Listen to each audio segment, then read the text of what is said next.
We shall now have the opportunity for silence, prayers, or meditation.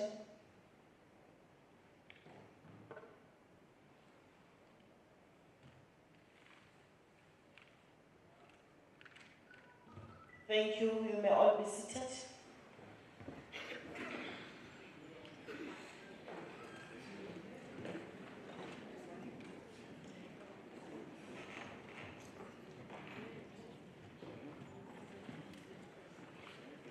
Honorable members, members of the staff, members of the public in the gallery, good morning and welcome to our sitting. Item 2, are there any motions without notice in terms of House Rule 145? Honorable Seon.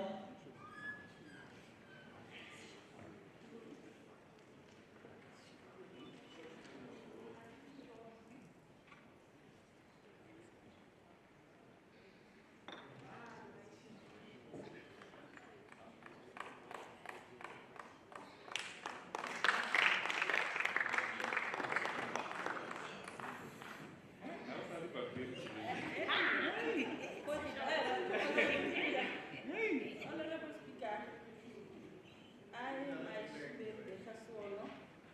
I rise on behalf of the ANC in this August House that this House should note that the leader of the opposition, Honorable Mokwapera Malobe, is a deadbeat employee who is unable to pay his workers what is due to them.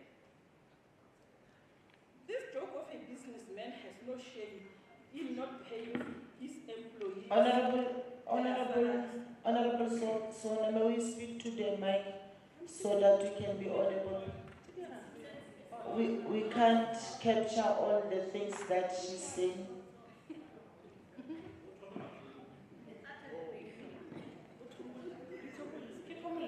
Yes, we did not hear Honorable Sona. Okay.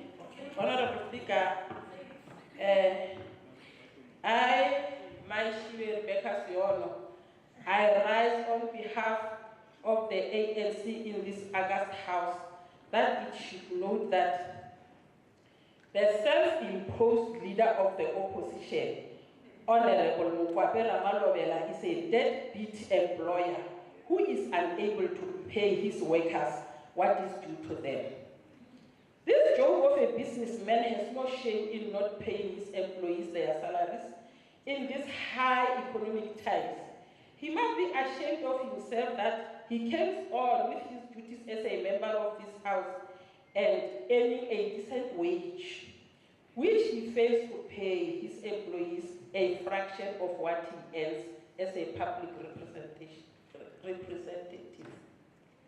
We must single out bad employers like Honorable Ramalobela and call them for what they are, terrible employers who cares less about the plight of the poor, who are masquerading in this house as representatives of the poor, while their red overalls are concealing Gucci's and Louis Vuittons underneath. I so move, Honorable Speaker. Any second?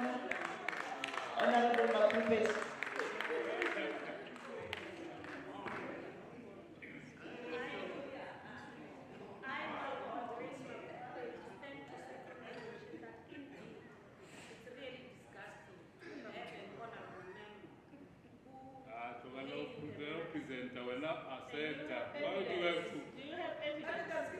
Thank you very much. Honorable Managa.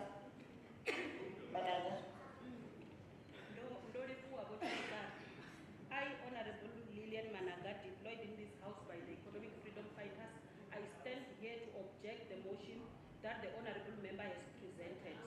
We cannot come in this house, Honorable Member, and present the hearsays that we found on the social media platforms, which do not even have basis. I so move.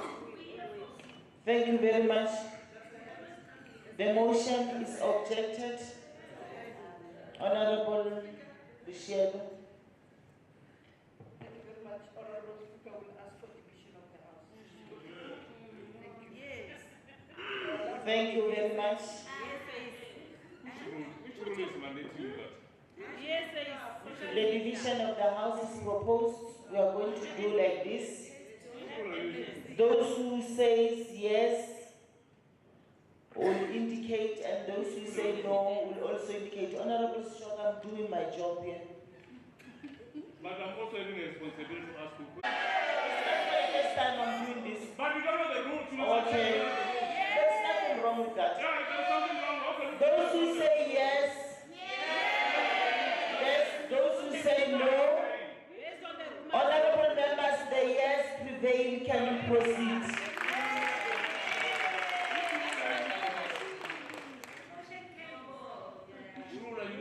It's Rule 131, Honorable Shock. Okay, I'm going to 131. Can you proceed, honorable members?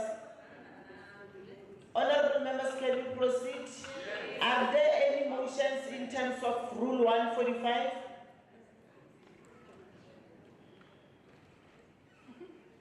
And I was smiling because you know did not submit the motions.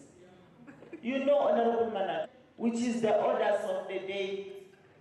Item 7.1, consideration and adoption of the following report of the Portfolio Committee on Transport and Community Safety. Committee Chairperson.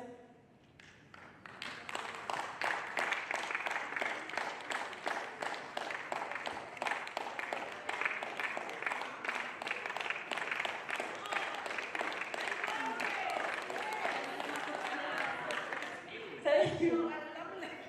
Thank you, Honorable Speaker. I, Maishiri Rebecca Sona, as the chairperson of the Portfolio Committee on Transport and Community Safety, I rise in this August House to table the motion on the consideration and adoption of the following report of the Portfolio Committee on Transport and Community Safety. I thank you, Honorable Speaker. Thank you, Honorable Chair. Any seconder to the move? Honorable Salan. Thank you, Honorable Speaker. I'm here to support the move raised by the Chairperson of Transport. Thank you very much. Thank you very much. We shall now refer to the speakers list. The first speaker on the list is Honorable Mato.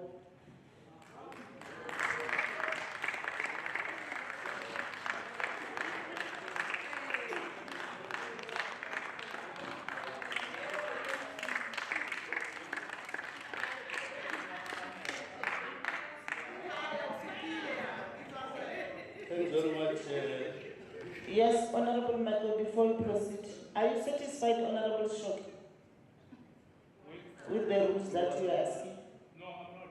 Maybe you can teach me. Never and ever undermine me about the rules, Honorable Shock. I know the rules as I know myself. I know the rules as I know myself.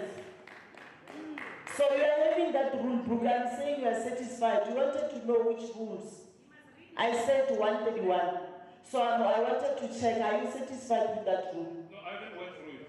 Okay. And when I'm done, I'll... You are having the rule. No, I'm not... You are ashamed to say the rule is correct. No, why? Never and ever undermine me about the rules. No, Can you proceed, Honorable Mato? I don't want to... Proceed, Honorable Mato. Never and ever. No, but you can't call me and ambush me and you don't want to respond to your thing.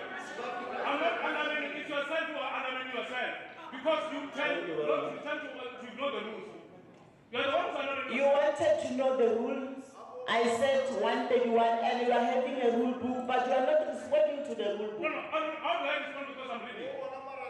No, you finished. That is why I'm saying you are still reading. Yes, I'm still reading. I'll wait for you. When I'm done, I'll stop reading. All right. Proceed, Honorable Mato. Thank you very much, Honorable Speaker. The Speakership of the Provincial Legislature, Honorable members of the Executive present here, the Chief Whip of the Majority Party, and and the leader of the opposition in congratulations on your election as the leader of the opposition in this House. Honorable members, ladies and gentlemen,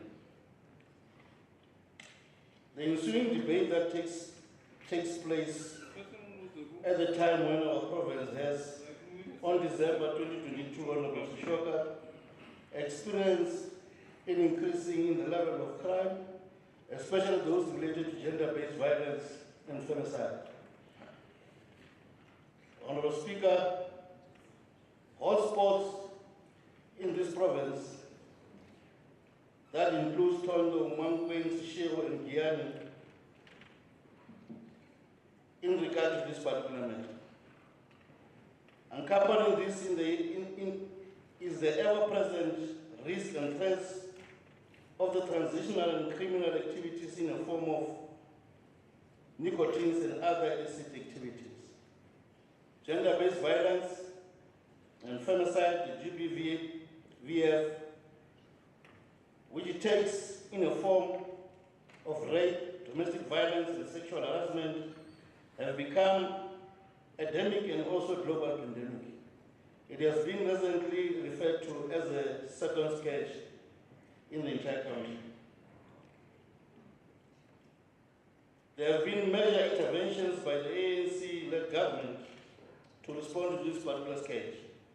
This includes the development and adoption of the National Strategic Plan on Gender-Based Violence and Femicide, the NSP-GBVF. The strategy provides a firm foundation for the multi-sectoral, coherent and also strategic policy and programming framework to strengthen and coordinate the response to this crisis. The strategy is anchored on such a pillar as prevention, response, and care, and advocacy and awareness raising, and also communication. We therefore call upon to the strengthening of the interaction and, where possible, replicate the National Interministerial Committee Against GBV in the province to ensure a coordinated approach in addressing GBVF in the province. This is in line with the 55 National Conference resolution of the ruling party to localize the NSP GBVF and ensure its integration in local plans to the provinces and also municipalities. Honourable Speaker, working with all sectors thereof, including community sectors and also the private sector, we must build a single, broad volunteer network to tackle this particular scourge. The ANC at this 55 National Conference agree and resolve that, in addition to the above mentioned to address and tackle the defeat of GBVF, we must work with all the relevant stakeholders, including the Department of Social Development, to upscale and broaden the implementation program to support victims and also survivors of GBVF by expanding the establishment and coverage of the Tutuzela care centers and also the Kuseleka one-stop centers. At the level of the crime justice system, we must implement the 55 National Conference resolution to establish special courts, special units within the South African Police Service to confront GBVF at all costs. We must fast-track the legislation of rape as a capital crime to ensure that bail or parole is not granted to perpetrators of this particular heinous crimes. Additionally, Honourable Speaker, we must provide members of the South African Police Service with sensitive training to manage and handle GBF and provide more resources for the DNA laboratories to reduce the crime time to release DNA results. While the situation is worrying, we commend the law enforcement agencies in the Department of Transport, Community Safety, and also the Honourable MEC for their sterling work to deal with this particular scourge. As the Premier reported in the State of the Province address, and I quote, there is a notable decrease in the report cases, both sexual offences and also attempted sexual offences, close quote. Honourable Speaker, we must ensure that as a tradition and as a peace-loving province, a peace-loving country, stability remains a defining factor of our province and also our nation in totality. I thank you. Thank you, Honorable Madam. Honorable Sishoka will stand on behalf of Honorable Ramalobel. Executive Council present here, members of this House, please receive our personal greetings. Honorable Speaker, it is quite disappointing that the other expenditure has become a norm in the Limpopo provincial government. The government is comfortable with it, as it now, it is no longer an issue at all. It is business as usual. The other expenditure derailed service delivery, and we have said it many times in this House, but it fell in the deaf ears. The House should note that the other spending occurred in the area of administration, transport operation, transport regulations, and secretariat for police services. A total of 40 million was underspent in the current financial year. It is also notable that of the total 28 planned targets, only 18 were achieved, resulting in 10 targets not achieved, which translates to 60% achievement against 36, which is not achieved. It should also be noted that, like under expenditure, the non-achievement of targets derailed service delivery, hence our people continue to suffer. Honorable Speaker, it is worrying that the department is still struggling to implement Human Resource Development Plan even in the current financial year. The Human Resource Development Plan is key for enhancement of service delivery in the communities, and we are shocked that the department is struggling to implement such plans. If the government struggles with the implementation of small programs, what more about bigger projects? The department is not having approved organizational structure since the merge of the two departments. The EFF is also concerned and worried that electronic vehicle monitoring systems were not used in. Furthermore, the other achievement in regard to the number of drunk driving operations conducted due to delays in collaboration of alcohol screener is something that should be worrying all of us. That is despite the fact that drunk driving has contributed immensely to the rising fatality rates in the province. If the government fails to procure such small items such as alcohol screener, how can we trust them with the bigger mandates in the form of mega projects? The money to buy essential items that could have saved lives of our people is not always available. But the money to fund corruption is always readily available. Furthermore, it should be noted by this August House that the department has not been successful implementing performance targets related to monitoring and evaluation of sub-components, monitoring and evaluation of sub-police stations, and conducting custom service in police stations. As it stands, the department has got no idea as to what is happening in our police station with regard to challenges and even achievements.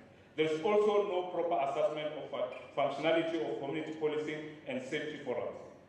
Honorable Speaker, the EFF is deeply troubled about the state and availability of victim empowerment centers in the police station in the province. Some of the police stations do not have the centers operational, while others are not adequately resourced. Victims of gender-based violence are the most affected due to lack of victim empowerment center in our police stations. Honorable Speaker, the department has incurred fruitless and wasteful expenditure amounting to 400,000, well about 40 million of irregular expenditure was condoned. We are not shocked because the ANC government is the master and champion of fruitless and wasteful expenditure, as well as irregular expenditure. It is their daily bread while the people continue to lack services. The delay in completion of new bus contracts to provide public is disturbing. This has resulted in the department resorting to annual renewal of existing bus contracts, which have been in place since 2007. Honorable Speaker, the EFF, like many other citizens of this province, is concerned about the 34% increase in road crash fatalities. This is catastrophic and this is catastrophic and way too much. Something drastic must be done to reduce these road fatalities. The situation is also compounded by the acute shortage of vehicle and calibration machines, which makes the goal of eliminate road fatality and crash difficult. Honorable Speaker, the state of our police station, especially regarding general condition of the police station, shortage of vehicle, understaffing, the efficiency of community policing program, and the condition of cells, among others, is extremely worrying. Let us agree that it will be extremely difficult under the circumstances for SAPS to achieve its mandate, which is to prevent and combat anything that may threaten the safety and security of any community, investigate any crime that threatens the safety and security of any community, ensure offenders are brought to justice, and also to participate in efforts to address the root cause of this crime. There is no political will by the current government to address societal challenges confronting our people on a daily basis. I thank you. Thank you. Honorable Pala.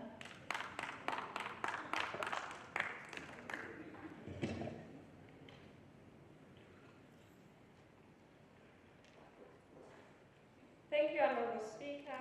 The Department administratively managed to implement 6 performance targets out of the 9 which were set during the year 2021-2022.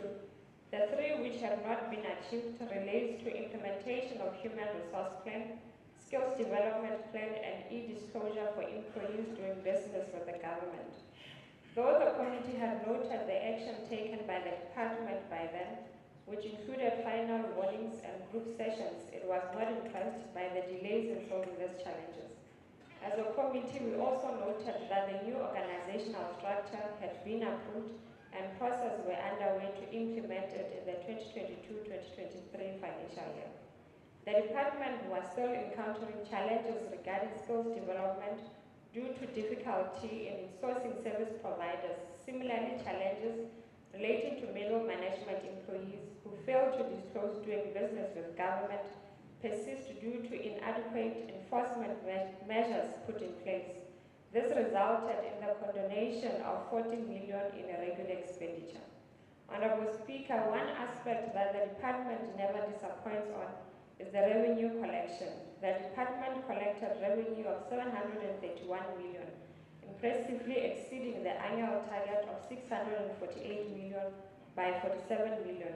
As we applaud this achievement, Honorable Speaker, we need to also acknowledge the outstanding traffic fines, which are over 389 million. Revenue from traffic fines and vehicle license form part of income generation for the province.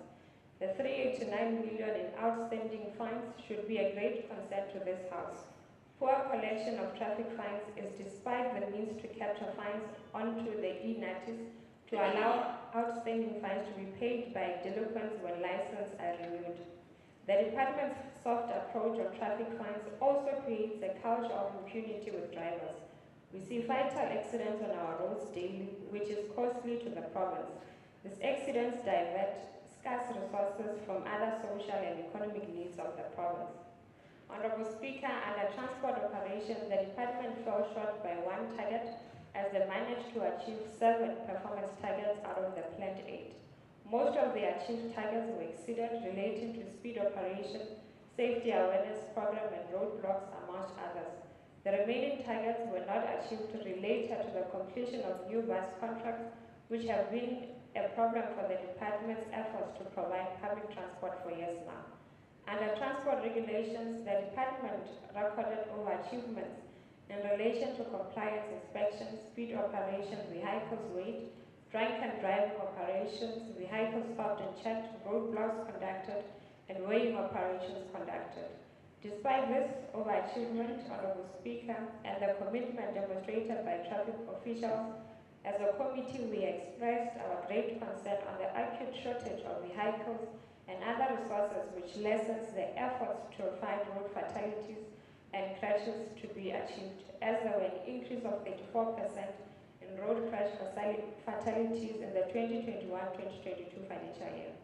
Honorable Speaker, as a committee after engagement with the department, we recommended that the department should continue to maintain its clean audit status while ensuring that they eliminate material underspending of the budget and finalization of outstanding legal matters in time, that they should expedite process towards finalizing new bus contracts as it has been long overdue, intergovernmental efforts be put in place to resolve challenges of in-sourcing skills, development, and service providers outside the central database, as the problem has been persisting for over 2 financial years now.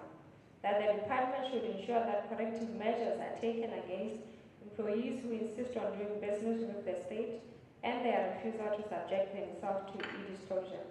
That the department should ensure that the overachievements in conducting various operations should match performance targets aimed at the reduction of road crashes and fatalities in provincial roads, and that the department should consider expanding the intake of more volunteers from community policing forums and young civilian on employees who fail to comply with the disclosure of financial interest while doing business with the government. The Freedom Fund Plus believes in a full transparency. Immediate action should also be taken against the responsible officials for the fruitless, wasteful, and irregular expenditure in the said department. Honourable Speaker, we urge the department to implement a way forward with taxi associations that don't apply the road rules applicable. The department must work together with taxi associations and make sure that the vehicles are routinely inspected. Most people in our province have to use public transport every day. They do not have any other transport, and the vehicles should be safe. And at the moment, a lot of vehicles are not safe, and there's respect on the roads. Honourable Speaker, as the Freedom Fund Plus, we urge the department to do a survey on all the police stations in the province to establish the serious needs for police officers to address these issues. Detectives are working under great stress because they are overloaded with cases and there is not enough detectives for the number of cases allocated. It also came to our attention that the detectives use their own vehicles to respond to a crime scene because of lack of vehicles. Detectives have to use their personal phones and buy paper to do their job, which is unacceptable because there is money allocated. Honourable Speaker, there are many members of the public that want to be reservists for the police, but they are not accepted. This will help a lot in the rural community and farms. To be visible will decrease any kind of crime and gender-based violence. The Freedom Fund Plus requests the department to investigate the recruitments on an urgent basis. Together we can make a safer community for all. I thank you. Thank you, Honourable Marins. The last speaker, Honourable Swan, Chairperson of the committee.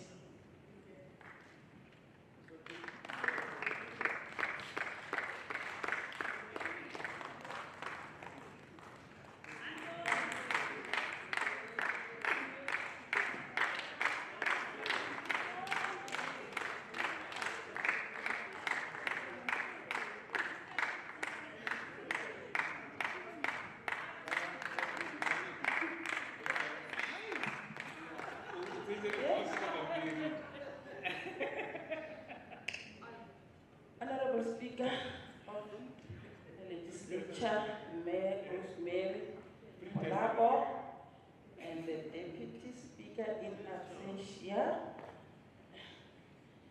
our Honourable Premier Mahlakia Khadura in absentia, the Chief Whip of the Majority Party and the Deputy Chief Whip, Honourable members of the Executive of this Legislature, Chairpersons of Portfolio Committees, ladies and gentlemen, I greet you.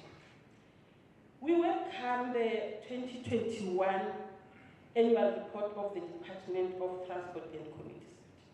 This report is an account by the relevant authorities of the work and performance of the department for the period under review. It is through this kind of reports that we are able to ascertain for ourselves whether the department, working with stakeholders, managed to deliver on its legislative mandate, which is to establish an effective, safe and affordable transport system for socio-economic development and to ensure a safe and secure province in which all the people feel free and safe. Madam Speaker, let me take this opportunity to reaffirm the ANC's commitment to address the challenges that continue to afflict our people, thereby threatening their safety, security and comfort. This includes the problems associated with load shedding, ever-rising cost of living, the increasing levels of crime and corruption, unemployment and poverty. We are resolute in our firm belief that these challenges are directly linked and impact on the economic recovery of the province. Madam Speaker, we must therefore take all the necessary steps to absolve the economy from ongoing damages and destruction of key infrastructure. We must fight and defeat the construction mafias and extortion at the various construction sites across the country and the province, and lower the high cost of securing businesses and productive assets. More importantly, we must welcome and appreciate all the good work that is being done to rid our province and economy of illegal mining activities. These activities threaten the recovery of our economy and the safety of the communities in the mining towns and areas. Honorable Speaker and honorable members, to achieve this, there must be collaboration between government, the private sector and the public.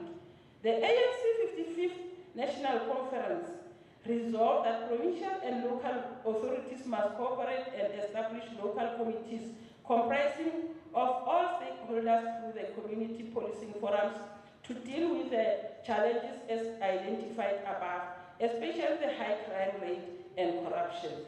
This endeavor must bring on board the representatives of foreign nationals residing in our country. This is particularly so due to the perception that most of the foreign nationals are involved in infrastructure destruction and other illicit activities. Such perceptions often lead to damaged relations. It is only through cooperation and collaboration that such matters can be amicably resolved. Honorable Speaker, we want the South African police services and other law enforcement agencies to be close partners of the people and an unwavering combatant against crime and corruption. We applaud the department for its efforts to ensure that our roads are safe. We were disturbed, however, by the road accident that happened in the Vembe area recently, where more than 21 passengers lost their lives. We sincerely pass our condolences to the affected families and also the road accident. We support all efforts by the department to increase police visibility at our major routes. This will serve as a deterrent to reckless motorists and even pedestrians. At the same time, we support the plans by the department to stage roadblocks and other enforcement interventions in our major roads as part of the Road Safety Arrive Alive campaign. This should be intensified as we prepare for the Easter weekend.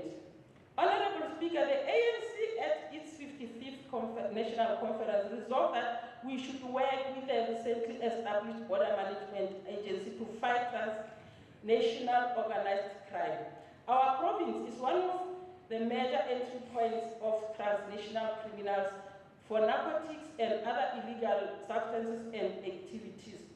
During the coming days, as people travel to Easter holidays, there will be increased movement on our roads and borders. We call upon the law enforcement agencies and the people of Limpopo to be vigilant in their fight against these elements. As part of efforts to fight crime and corruption, Honorable Speaker, the ANC resolved at its 55th National Conference to ensure that the government live up to the long-standing resolution that there should be no further reduction of the budget of the criminal justice sector. It further resolved to upscale the professionalization and capacitation of the criminal justice system to fight crime and corruption. We are elated that work in this area is continuing and the country is reaping the fruits.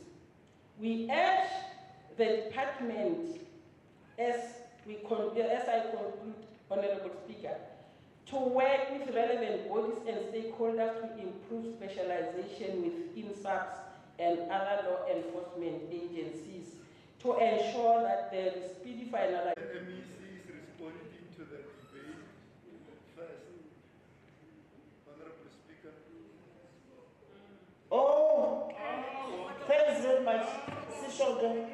It is you. I was really considering. Sorry, MEC.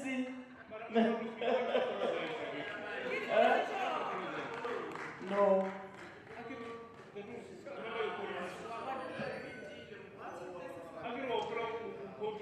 MEC for Transport and Community Safety, Honorable MEC Rasilani, to respond to the debate. Thank you, Honorable Speaker.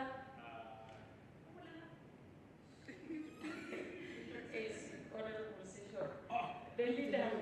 The leader of government, business, my colleagues in the executive committee, the chief whip and the deputy chief whip, the leader of opposition, honorable members of this august house, and the portfolio chair of Transport and Community Safety, Mayor Rebecca Siono. A blessed morning to you all. Honorable Speaker, it gives us a great sense of pleasure to participate in this imperative practice that is meant to entrench accountability and foster our constitutional democracy. The 2021-2022 financial period was largely precipitated by the occurrences of the unprecedented COVID-19 lockdowns. The department has since recorded a regression of its audit outcome from a clean audit in the previous financial year to an unqualified audit opinion. Honorable Speaker, what is impressive with this audit outcome is that our financial statements did not have material misgivings, and we only fared badly on the areas of our bus subsidies. The regress was due to performance information misalignment on the transport operations program, which has since been rectified. Despite the regress, Honorable Speaker, we look back at this period with a sense of pride and self-assurance that we were given the nod by the Office of the Auditor General as having spent public funds in an accountable manner. Honorable Speaker, we are not only happy because we could account for every cent during the period under review, but we are also pleased with the fact that our services were also impactful in our communities. It was at the height of the COVID-19 lockdowns, but the department worked tirelessly to ensure a constant provision of services to the people of this province. Our record of building safer communities and our ability to suppress road carnages remained unmatched. This we have achieved, Honorable Speaker, by deploying drastic measures on our roads in the form of additional human resources and using modern instrument technology. It was a challenging period with the downgrading of the operating license of the Bulugwane International Airport from Category 7 to a Category 2 airdrome license. But with the help of our strategic partners, like the Bulugwane Municipality, the Provincial Treasury, and the Office of the Premier, we managed to turn the tide around and restore the airport to its optimal community-focused programs. We have established 15 new scholar patrols points, which have drastically improved the safety of our children as they traverse between their homes and schools. To mitigate against the swelling unemployment rate, we have appointed 75 additional road safety ambassadors to conduct point duty in critical areas. In addition to this, Honorable Speaker, we have also enlisted the services of 900 participants within the extended public works program to debush areas that are potential threats to the safety of our community members. At face value, Honorable Speaker, all these look menial and worthless, but the stipend earned through such programs has gone a long way in sustaining families. Honorable Speaker and members of this august House, when we conducted roadblocks, we made sure that they have yielded positive results and government has achieved its objective of collecting revenue. For the period under review, the department has collected over 700 million in revenue, and the EFF leader made an insinuation that we have incurred 400 million in fruitless and wasteful expenditure, which is further from truth. The correct figure, Honorable Speaker, it's 417,000. And I also want to indicate and also to appreciate the intervention of the national government led by President Cyril Matamela, of course, on the police recruitment. The Minister of Police, Minister Bekitele, managed to allocate 900 personnel of police to strengthen the work of police in the province, which we appreciate. And it was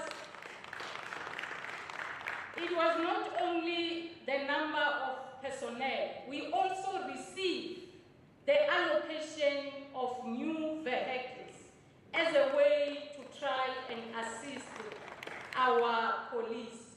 We have made interventions in numerous areas to assist the work of police to monitor and reduce cases of gender-based violence. We welcome the contributions on measures to strengthen our response to gender-based violence as made by Honorable Member, Honorable Mato. Honorable members should also take it into consideration that gender-based violence is a societal matter and cannot be left only in the hands of police. We have the role to play as public representatives because these are cases that are happening within families.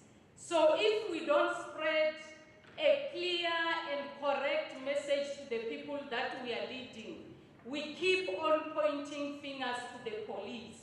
We must know that we are part of the problem. Honorable Speaker, we have endeavored to employ superior research methodologies to direct our work as we pledge oversight on the functioning of the police services. Our preoccupation with the functional community policing forums and community safety forums is based on the continuous need to create a platform that links communities with the police. We pledge oversight on the taxi industry, and through the cordial relations that we have, the sector continues to be peaceful and is a dominant player within the public transport fraternity. It is for this reason that during the period under review, we have recorded a reduced number of incidents of taxi conflicts. We have concluded the integrated transport plans for the Provincial municipality, and the plan has since been handed to the municipal council for implementation. Honorable Speaker, over 17 million passengers have benefited from our subsidized trips during that period, and we have gained access to economic opportunities. During the period under review, The department was busy with the process of reconfiguration as a result of merger between the two branches of roads and transport together with community safety and liaison. Thanks, Honorable Parla, for also providing that information. The process was executed with distinction, belief in the ANC's capabilities as a leader of their government.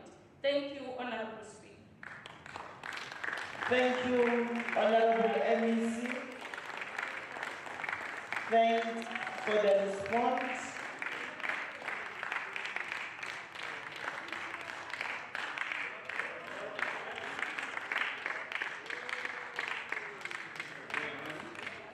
We may now proceed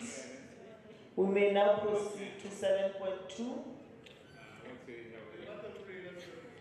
Consideration and adoption of the following report of the Portfolio Committee on Provincial Treasury. Committee Chair. Thanks very much, the Honorable the Speaker of the Provincial Legislature, Honorable Rosemary Monaco.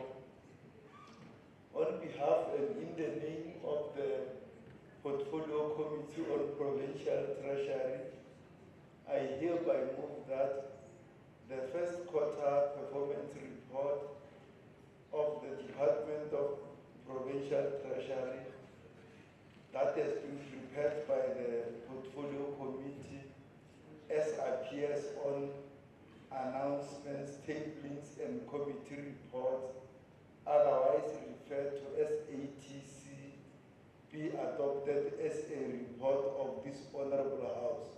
I move accordingly, the Honorable the Speaker. Thanks, Honorable Committee Chair, Honorable Pala. Any seconder to the move?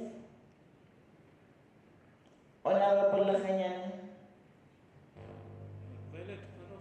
Thank you very much. Thank you very much, Honorable Speaker. I, Lady Maria Kanyama, hereby second the motion as presented by Committee Chair. Thank you. Thank you very much. Honorable Chair, may I suggest that the other one will do after the debate? Oh, we don't do them simultaneously? Yes, the debate are separate. Oh, I see. No, that's fine. Thanks very much. Okay. Thanks very much. We shall now refer to the speaker's list. Yes, Honorable Madhu. I'm not suffering from ageism. I'm not suffering from ageism. Honorable Chair. I'm not suffering from ageism. May we allow Honorable to proceed? Honorable Madhu. Honorable Chair, with due respect, I just want to request that you check whether it's the annual report of the first quarter, because in terms of our records, it's the annual report that must be the first one to be debated. Thanks. Honorable Madhu, in terms of the record that I am having, is the 2021-2022 annual report. Yes. Now, the Honorable Chair said the first quarter, that's why I'm saying correct. Okay. All right. The first quarter report is the second one, the second presentation. The first presentation is the 2021-2022 annual report.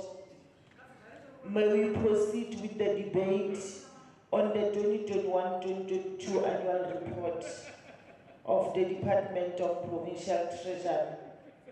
We shall now refer to the speaker's list. The first speaker on our list is Honorable Silamulena.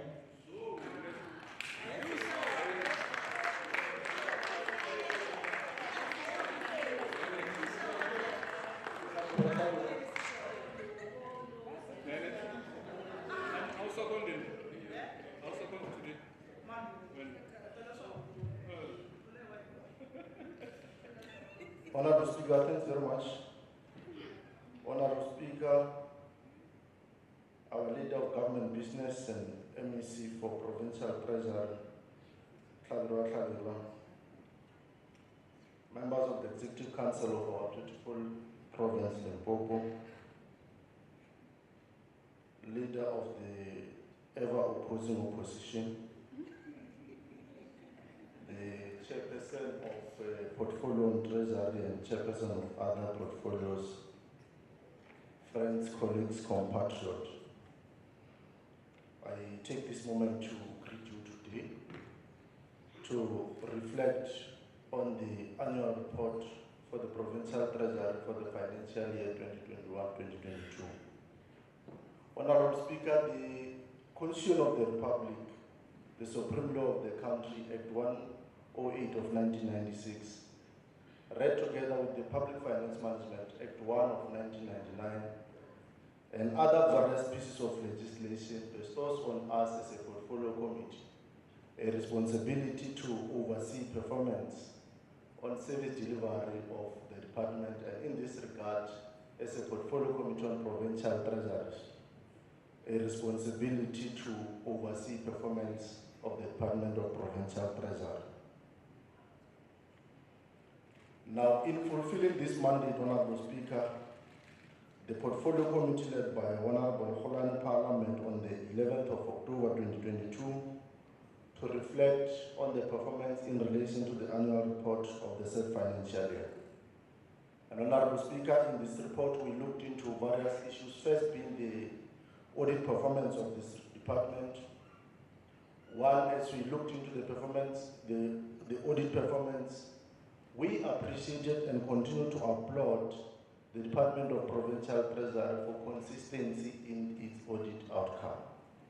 And to this regard, Kabirwa, we applaud you, and we want to say you must continue to keep the good work, and such work must be translated to other departments. Honorable Speaker, we also looked into how the department fared in terms of the budget.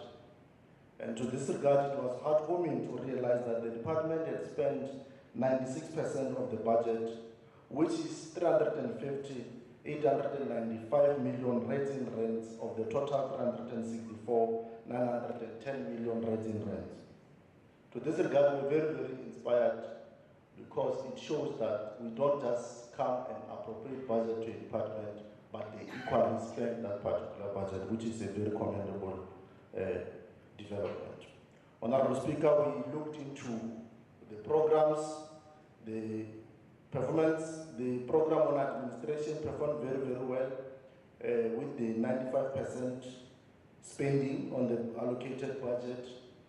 But of course, the concern in this regard was delay, Honorable Kabirwa, in filling of vacant posts. We'll continue to frown upon the failure to fill vacant posts, especially funded posts, because that creates a very serious problem for service delivery, but also denies our people, capable people, MEC for health, who have capacity to can fill these posts and opportunity to have the job opportunity. So in this regard, we frown upon that. We looked into sustainable resource management, where the department scooped 97% of the spend 97% of the budget. On asset liability and supply chain, 98% spending. To this regard, we complement the improved compliance on liabilities on supply chain for public institutions. And it is the work under this particular program, sub-program, that results in improvement of audit performance in other departments. And to this regard, we appreciate you, Honorable Kabirwa, and your team. On financial governance, the department did very, very well at 93% budget spending and with 100% target achieved. We also reflected on what should be then be the recommendation. To this regard, we said, one, we recommend that the department must ensure that all the vacant funded posts are filled as a matter of urgency. Two, we call on the support for municipality for enhanced performance. that the progress that we are noting at the provincial level must be translated to the municipal level. And in this regard, we have recommended that the department must work together with other sister departments, including Department of COXA, to ensure that such is calculated down to the municipalities. And we implore on the department to work with the sister of ours who met in 1912 on the 8th of January in Bloemfontein, Malawi. Thanks very much.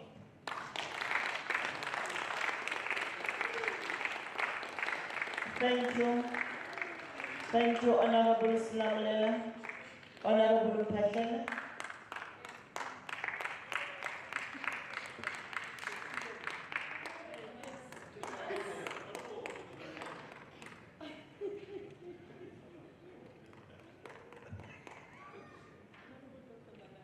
Honorable Speaker, Leader of the Opposition Party, Honorable Maraga, Member of the Executive present here, Honorable members of this august House, members in the gallery, good morning. Here presenting the Treasury Annual Report of 2021-22. Honorable Speaker, the underperformance of municipalities and their non-provincial submission of credible information is appealing and disgusting, to say the least. During the period under review, it was also found that municipalities do not perform according to the MFFA Section 71, as also reviewed by the State of Municipality Finance Report, whereby discrepancies in reporting were identified. The support of the Provincial Treasury through mid-year review session and assessment of compliance of various policies and regulations, amongst others, is not enough. Hence, these amenities continue to happen. We say this because the assessment of Section 71 report and the state of financial performance reveals a different pictures. In addition of inconsistent reporting, as the case with the findings made in 2020-2021 annual report of Provincial Treasury, debtors were not properly classified as some business and households were excluded from the debtors list. Similarly, there was misinterpretation of information on creditors list, which signifies weak internal control within the municipalities. This means that municipality reports in Limpopo are misleading and unreliable, as they are not credible to say the least.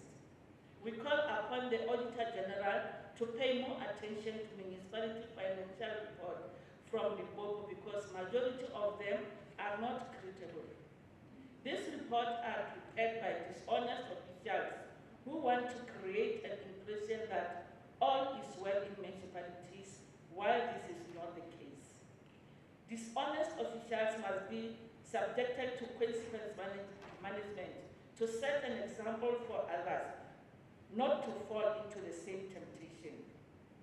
The inconsistency of discrepancy in reporting are deliberate and are intended to hide corruption and all sorts of abnormalities. The fact of the matter is that the state of municipalities in Limpopo is appealing, while corruption continues on top of the list of ungodly acts. Honorable Speaker, the utilization of consultants which were not necessarily found in areas of need such as engineering, financial management units, particularly for preparation of financial statements, is another matter which is deeply concerning. Why do we enlist the services of consultants when there are people in the department and municipalities employed to do the same work?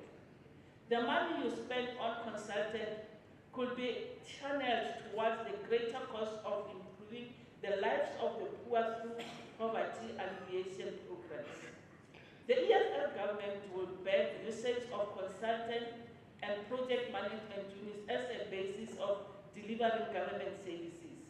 Consultants are a deliberate waste of taxpayers' money and vehicle for corruptions, where government officials and services providers conclude to steal. Furthermore, the EFF will build a state and a government capacity which will lead to the abolition of tenders.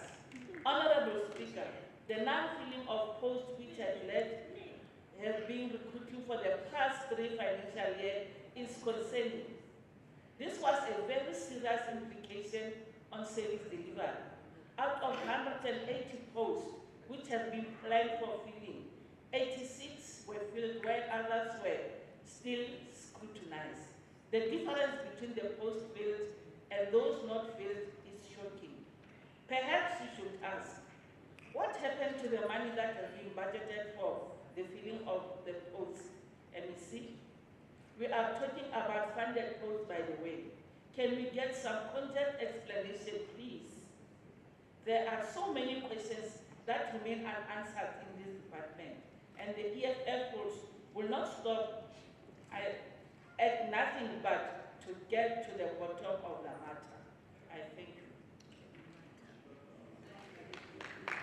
Thank you. Honorable Khanya.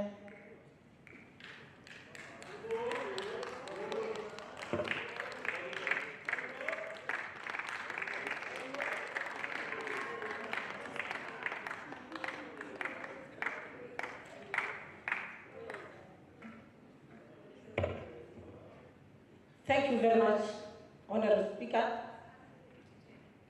our Deputy Speaker in absentia, all Honorable MECs present here, Honorable Chair of Chairs and Deputy Chair of Chairs, Chairpersons from different portfolio committees, Chief Whip and Deputy Chief Whip, Leader of Governance Business, Honorable Squati, members of our August House present, members in the public gallery, good morning and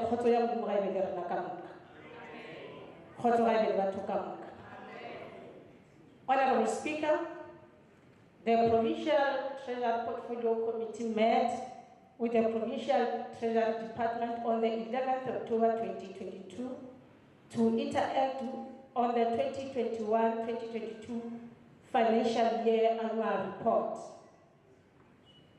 Honorable Speaker, we must indicate that the trend of obtaining an unqualified audit opinion by the Provincial Treasury since 2016, 2017 to 2021, 2022 financial years is highly commendable.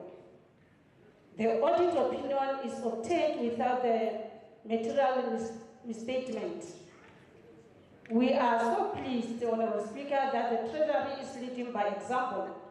However, the Treasury must not lose sight on this good example in the coming years.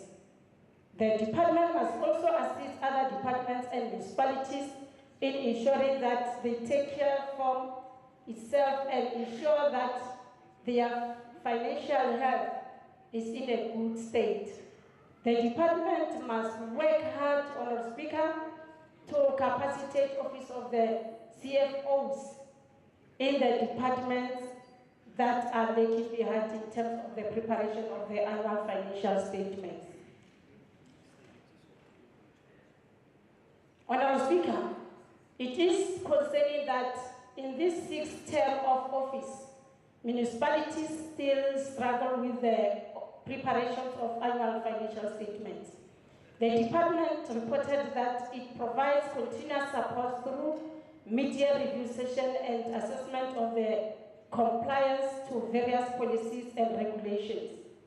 However, Honorable Speaker, at the end of the financial year, the assessment of Section 71 reports and the state of the financial performance revealed a different picture.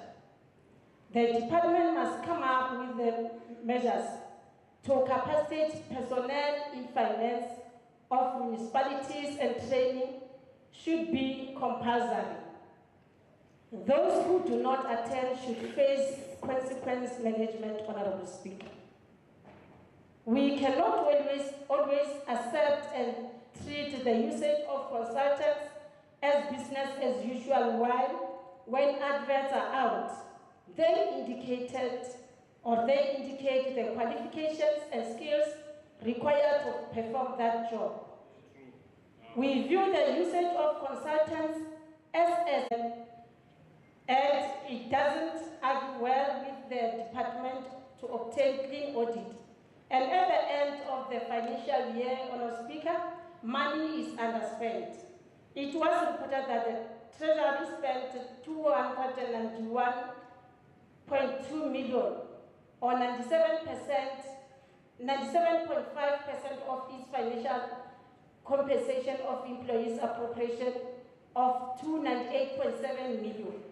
It was further reported that the underspending was attributed to delays in filling of posts before year end. The department must fill vacancies to achieve some of its key performance indicators, Honourable Speaker. It was found that out of 180 posts which had been planned to be filled, only 86 were filled while others were still scrutinized. Guarding against the rising percentage of compensation of employees budget as reported in the previous financial year, we must bring to the attention of the department that failure to fill vacancies, they also contributing to the high rate of unemployment. Honourable Speaker, it is the duty of the department to create jobs. The committee notes that many forensic investigations were done by SIUs and other forensic investigators. Honourable Speaker, it is incumbent upon the Treasury to report if there is progress in terms of implementation of the recommendations made by forensic investigators. Some of the recommendations are that actions must be taken against our officials who are found to be on the wrong side of the law. The department must submit such progress report about implementation of the recommendations by investigators to the House in the next quarter of 2023-2024 financial year. Honourable Speaker, the committee recommended that progress should be reported in the filling of vacant posts. We also recommended that progress should be reported on the implementation of SCOPA resolutions. We also recommended that financial management units in municipalities should be equipped with personnel with requisite skills to avoid reliance on consultants. In conclusion, Honourable Speaker, the committee congratulated Provincial Treasury for consistent record it has maintained in the achievement of the clean audit. I hereby move that this report be adopted as the report of this Honourable House, Honourable Speaker, and I thank you. GAAL. Thank you. Honourable Committee Chair, Honourable Pala.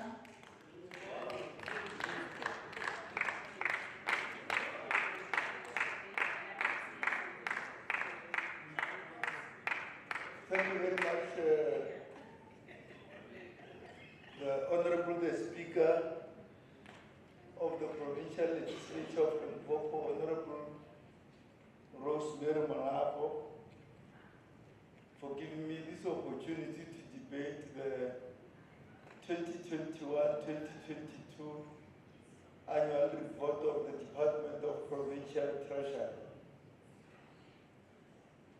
Mara Honourable Speaker, we are now about more of the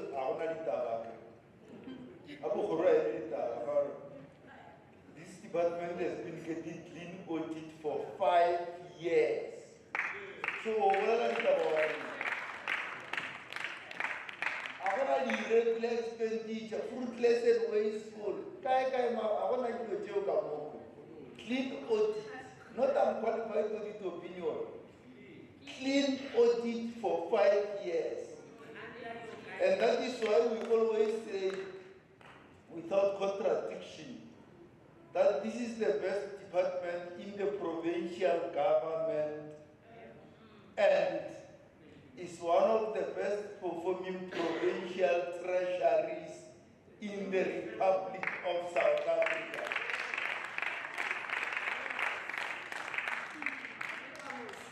Abona ditaba.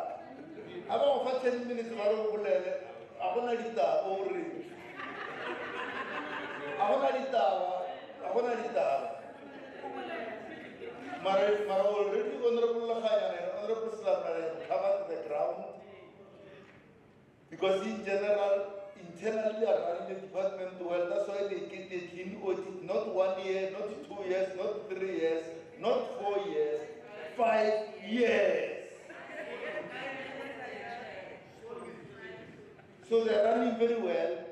What we usually raise are external issues that are external to them.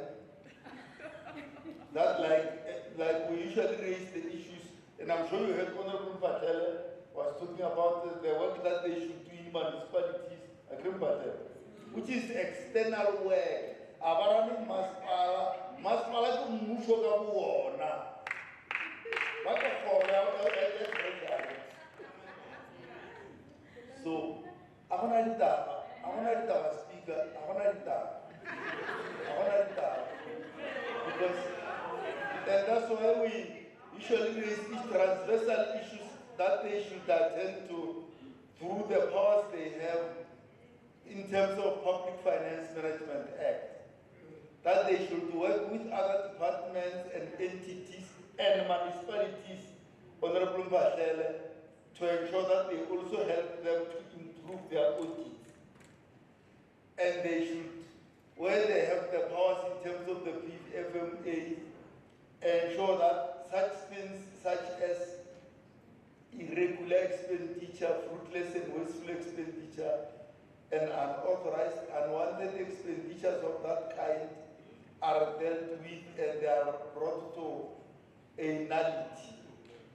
And action is taken. Because in terms of section 38 of the PFMA, if you go to section 1, C Roman figure 2, it says an accounting officer of a department must take effective and appropriate steps to prevent irregular expenditure from happening. And if you go to the same law, section 38 of the Public Finance Management Act number 1 of 1999, section 38, subsection 1H, Roman figure 3, it says, an accounting officer of a department must take effective and appropriate disciplinary steps against an official or officials that have allowed irregular expenditure to happen. These are the issues that, Honorable Scott, yes, you know, we take long hours with departments and entities in this other committee of parliament, the cheeky committee of parliament, otherwise referred to as the Stating Committee on Public Accounts, or SCOPA for short. And that's transversal. Treasury helps them in condoning expenditure when they've ensured that they take action to ensure that where an official has incurred it is paid back, but also take action against the official that caused that irregular.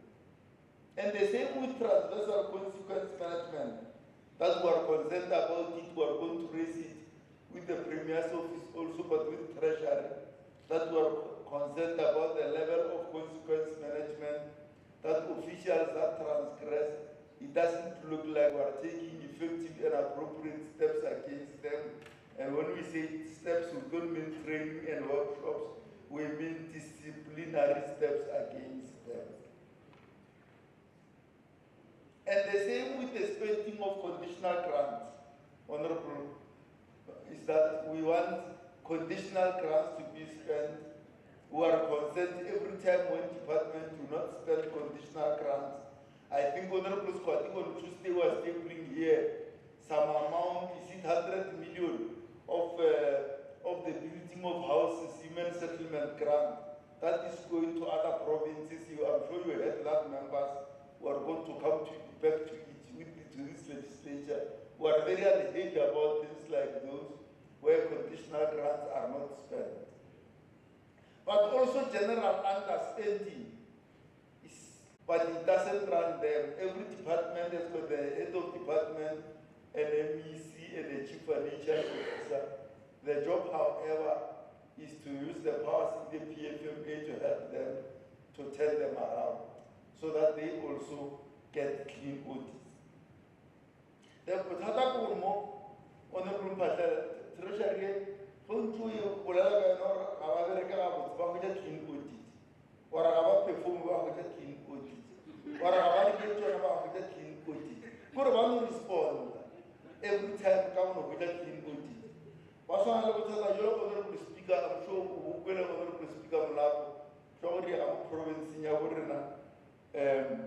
Carva respond every time, go with a clean audit, respond. Without you really preserve Ramasha, Munaka for a clock, I am very good, Torch, who watch nothing to Pilara Fasu, Alaita Social Slow Murara, Sulosilla Matama, Treasury over higher.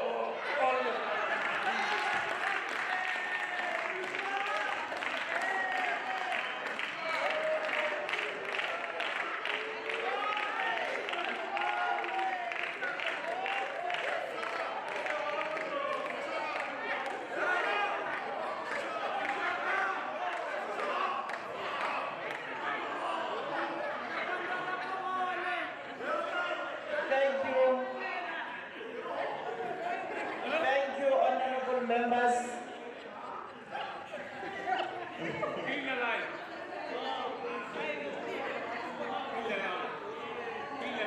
we shall now thank you, honorable members.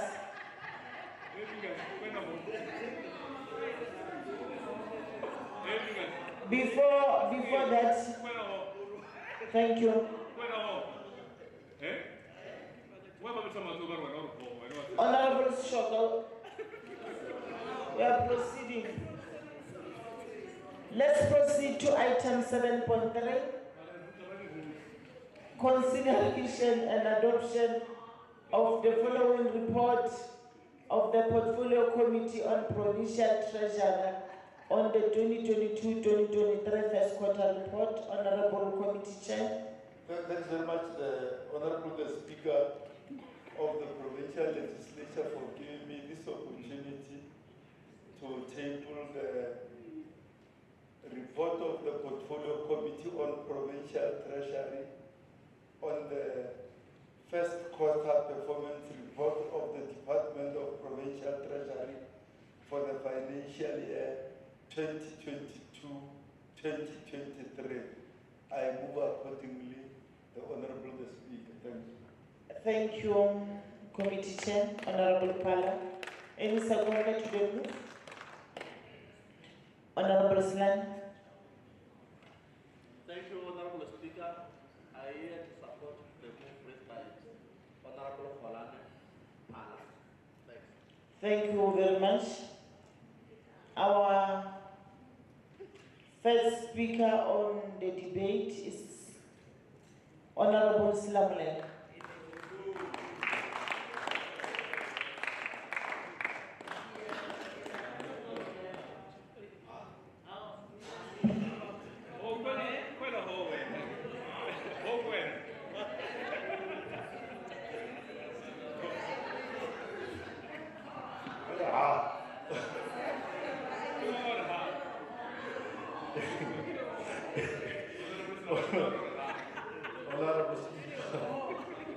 Honorable Speaker, I wanted to greet my honorable members on the left by saying, ha!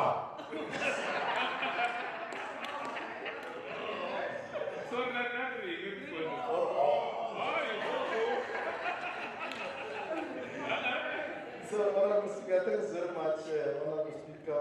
Once again, greetings to our leader of government business, greetings to our Deputy Speaker in absentia, our Chairperson of Chairperson, Mam Nyamani, the Deputy COC, Honorable Slani, Chairperson of other portfolio committees, members of legislature, friends, compatriots, not forgetting the leaders of the opposition, compatriots, friends, countrymen.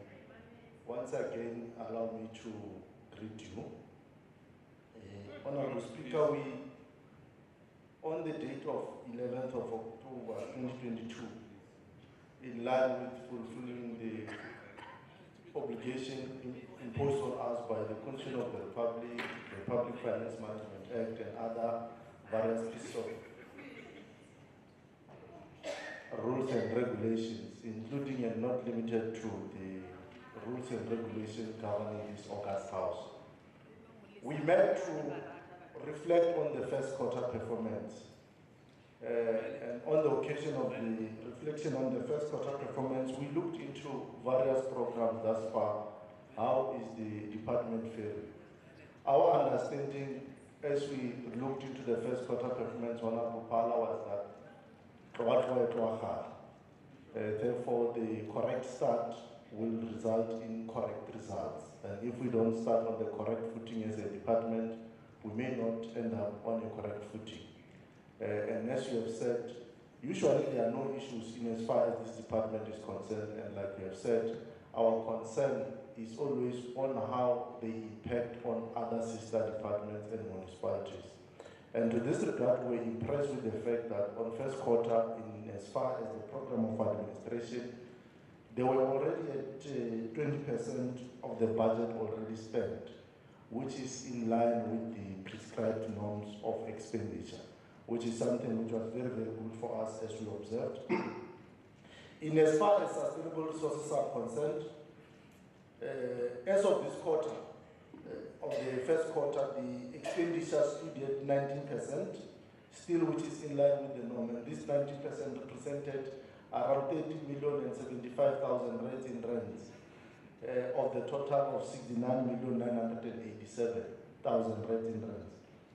In this, under this program, we're concerned, Honorable about the issue of rates and taxes payment to municipalities by the provincial government department that you are overseeing.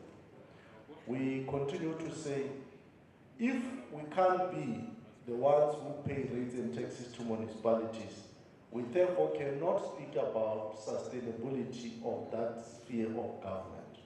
So we must take a lead as a department, and it's a concern that we raise that you need to relook into how the departments, all of colleagues here, are they paying rates and taxes, because if we are to implore on the citizenry of the province to take a lead in paying rates and taxes for sustainability of our municipalities and our local sphere of government, we must be in the forefront and the first to show the direction as government. And to this regard, we implore on you to look into that. It's a matter that has been recurring and we've been raising it over years, and we started this year, this quarter, by firmly raising it.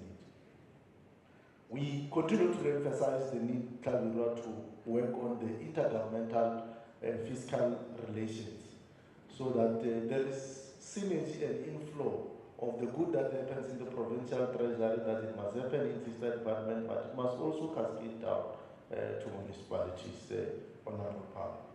On asset liability sub-program and supply chain, the performances as of first quarter was at 23%, which represented around 10,899,000 in rents of the total 48,293,000 which is allocated. To this regard, is still within the norm, and we are very, very convinced that we are starting on a correct footing, indeed, to on financial governance, we're at 16%, which is slightly below the norm, and it's a concern that you might have to up the game. Precisely because, Honorable Pana, this sub-program is the one that deals with the entirety of fiscal viability of the province as it relates to other departments. So, management of the fiscal financial governance and the performance thereof is very, very important for us. And we continue to recommend that The issue that Honorable Pala raised, it still emerged in the first quarter. Expenditure on conditional grants. We're not looking very well as we're starting the year, 2022-2023. So we implore on you, and we'll see as we go into the assessment of other quarters until now, the end of the financial year, how we have fared. But like Honorable, you have already returned it to operation, but we want the Gateway Airport Authority Limited to run efficiently, effectively, economically, to the benefit of the people of the province, because our understanding is that when GAAL operates efficiently and effectively, it will have a ripple effect, including on improvement on tourism and generally on the economy of the province. Now, we'll continue, lastly, to monitor one, consequence management. Even this quarter we agreed on, as by the start of the financial year, we had agreed that we'll continue to put the issue relating to forensic investigation, implementation of consequence management as a standing item for us to look into it.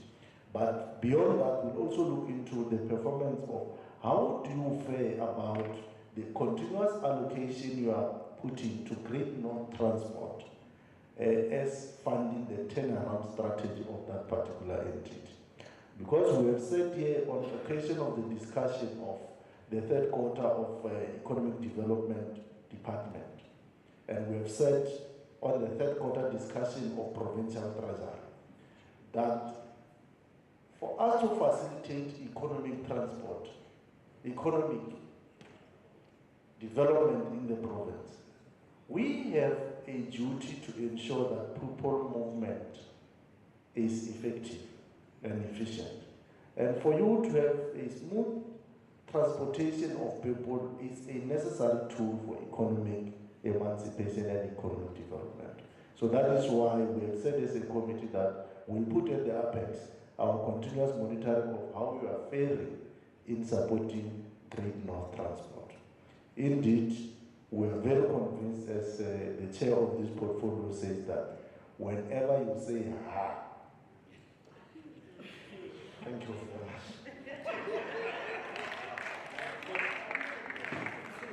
Thank you. Honorable Passion.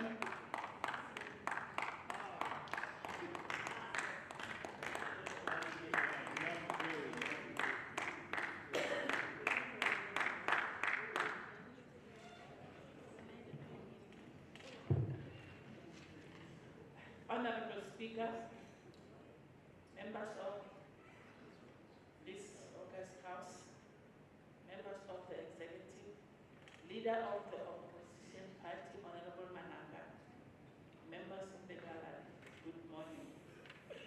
Honorable Speaker,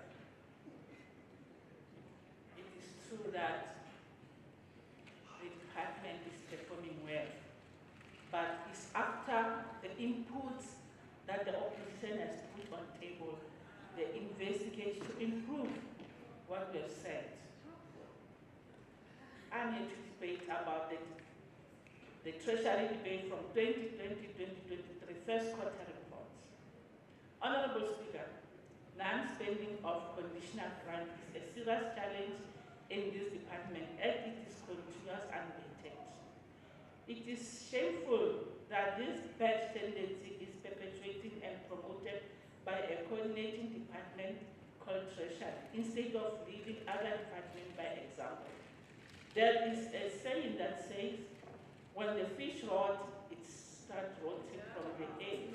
There is absolutely no leadership and a good governance prevailing in this department. The ESF is appealing by non-spending on expenditure of public works program grants whose main goal was poverty alleviation. Furthermore, conditional grant spending in municipalities remain low. Honorable Speaker, the non-payment of creditors is a serious hindrance to economic growth, which consequently destroys the SMMEs, causing a jobless, increasing the risk of litigation, and thus contributing immensely to the existing financial distress at municipalities. Sadly, all this happened under the watch of the NEC. happened to the implementation of recommendation in all investigative reports? What did the HOD's forum do since matter was referred to them? Can we please be finished with progress report or in this other case of investigation report which has been swept under the carpet? The Department of Health is still grappling with contingent liability, especially the medico-legal claims, and there is no concrete plan in place to ensure that such liabilities do not recur. This is a government which has completely run out of ideas, and there is no hope that new ideas can be generated to take our people into confidence that they are being led. Honorable Speaker, today we do not know what happened after the forensic investigation that was instituted regarding the financial irregularities and the GMT. In this government, cases get investigated, and for some time, the people of Limpopo never get to know how those cases were concluded. Serious cases like this one of the GMT embezzling employees' pension funds get swept under the carpet. Can we get a brief explanation from the MEC about it? Honorable Speaker, the EFF is also disappointed that the Provincial Treasury could not resolve the 4 outstanding SCOPA resolutions during the financial year under review. The EFF is not surprised why department in Limpopo failed to resolve SCOPA resolution because coordinating departments themselves do not lead by example. The resolution includes irregular expenditure of 3.186 million, which was disclosed in the previous financial year and reportedly under the investigation. All government departments in Limpopo, including coordinating departments and entities, are culprit when it comes to resolving all SCOPA resolutions. It does not look like this problem will be resolved anytime soon because there is absolutely no consequence management in the administration. Honorable Speaker, the Office of the Premier, the Legislature and Treasury must lead by example, but they have failed to do so over the past years. These departments are like parents who teach their children about moral conduct, while they themselves violate the same moral techniques they impact on their children. The truth is that the people of Limpopo should not expect anything of life-changing from this government. There is nothing political will be done to change their lives to a better one. This August House should know that the 3 entities, in bracket GAAL and LIDA, were unable to generate sufficient revenue to sustain themselves. These entities are as good as not existing or dead because they are not adding any value to the GDP of the province. Nothing seems to be working in this administration. I request the Premier to make sure that his government and his department make sure that all the cases that were investigated are again to hand, and this House is being told about the result of those cases. I thank you.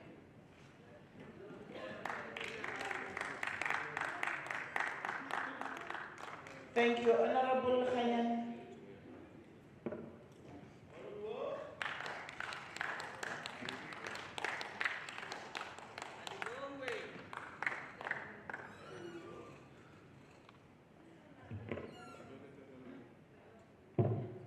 Thank you once more, Honorable Speaker. Honorable Speaker, the committee met with the Department of the Provincial Treasury to consider the 2022-2023 financial year first quarter performance report on the 11th October 2022. Honorable Speaker, for this 6th term of office, we are left with less than 16 months to cross an X for the elections, for another generation of the 7th term of the office to come in and debate our unfinished work of 2023-2024. Since where we are at the end of the financial year, Honourable Speaker, for 2022-2023 financial year, it might be possible that the report of the 2023, whether they are in line with the budget projections. In the remaining financial year of the 6th Democratic Legislature, Honourable Speaker, it is imperative that all departments focus on accelerating spending in an effective and efficient manner, ensuring that this government meets its delivery target.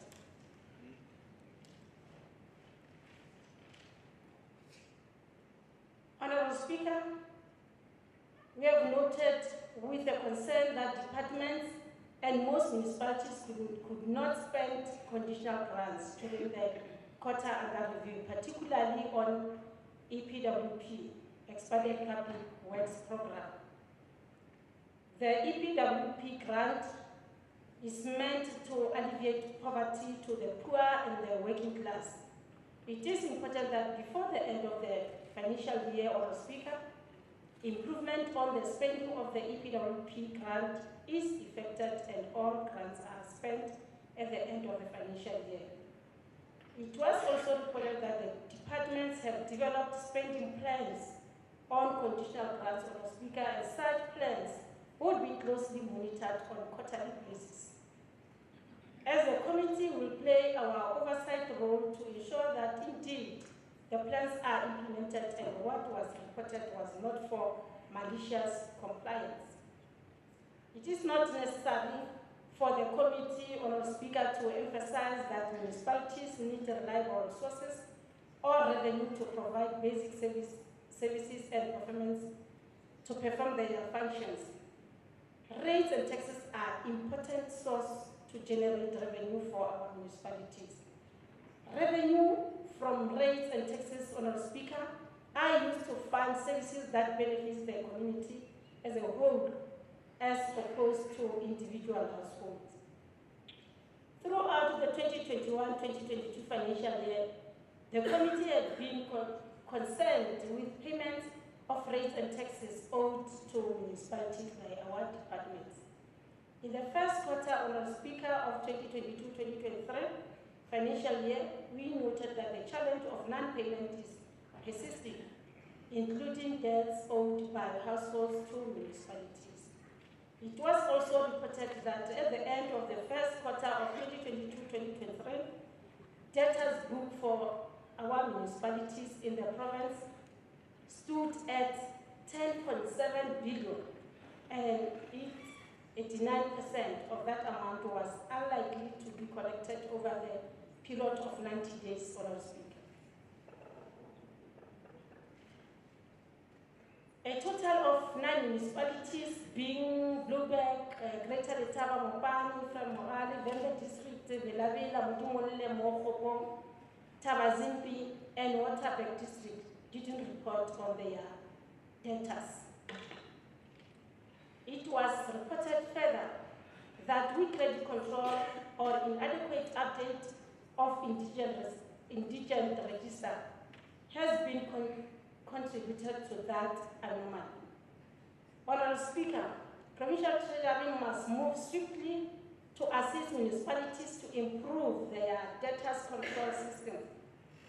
Executive authorities must institute consequence management to accounting officers of the departments that do not pay rates and taxes to our municipalities. Honourable Speaker, the committee noted with concern financial irregularities on employees, Provident Fund, and at Great North Transport. It was reported that 300,000 was mismanaged, and therefore a recommendation made was that progress should be provided on implementation of the forensic investigation that had been instituted. Officials found to have mismanaged the savings of the workers must be held accountable and face the might of the law.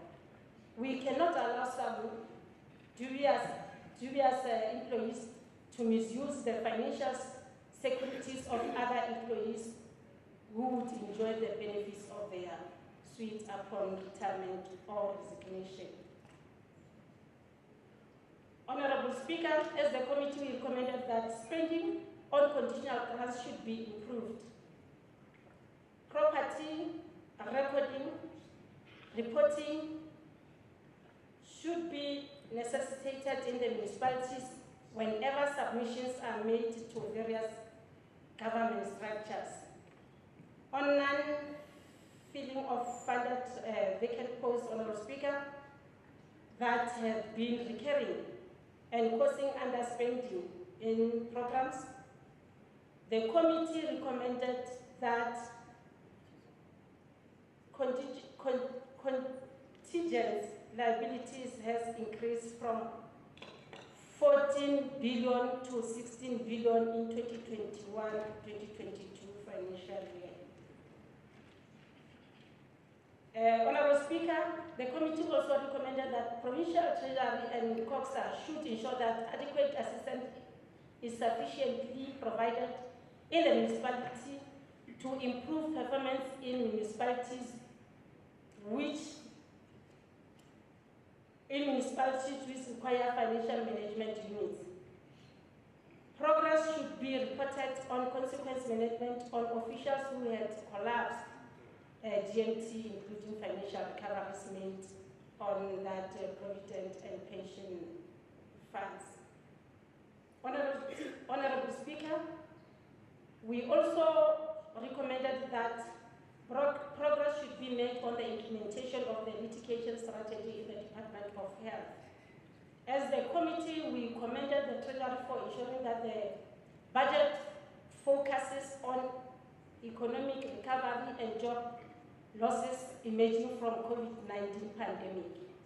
We further commended the Treasury that economic growth initiatives first outlined in the Limpopo Development Plan and Social Economic Plan were given the necessary attention when allocating budgets to the departments.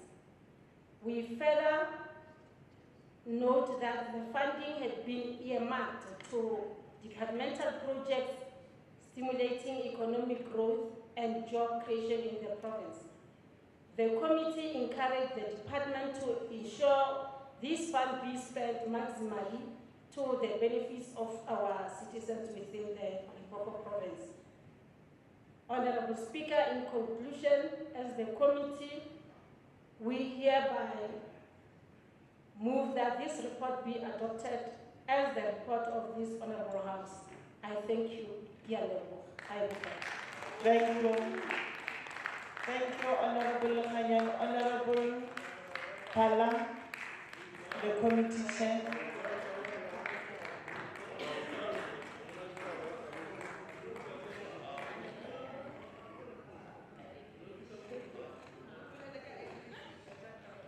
Thanks very much, the Honorable Speaker, for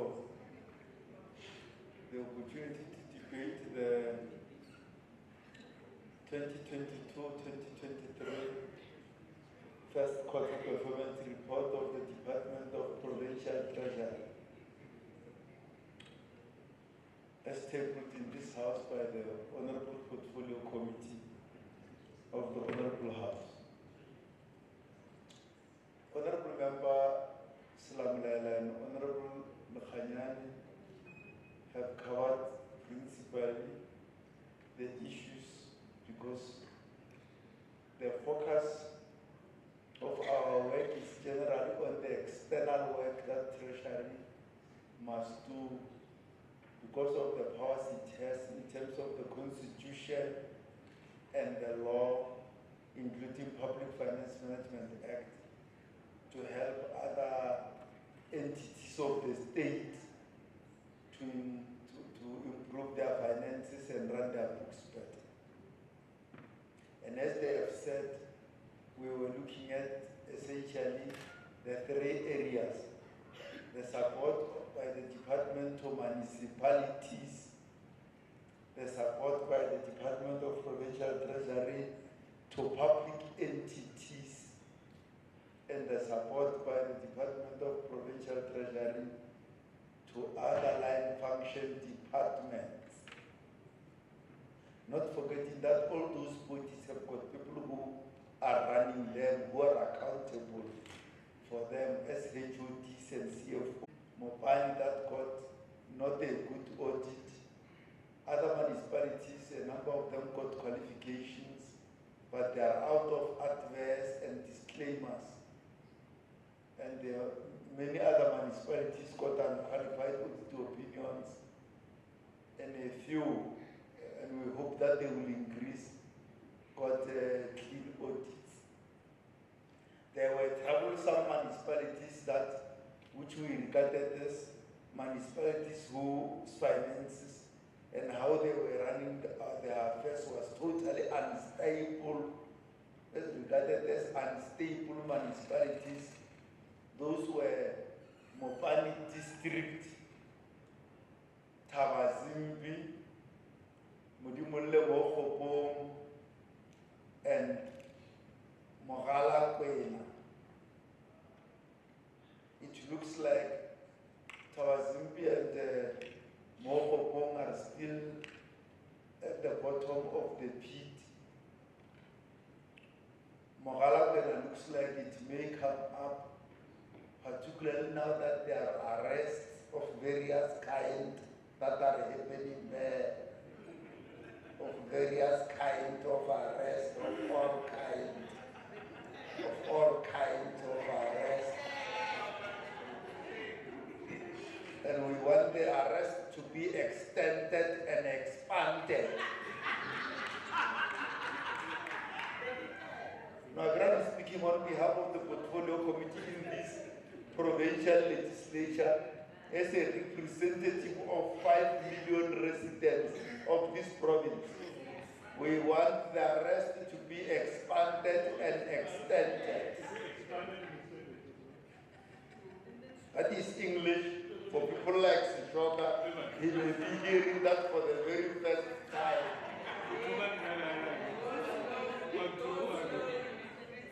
So the second one was on the work that the department is doing on supporting public entities in the province.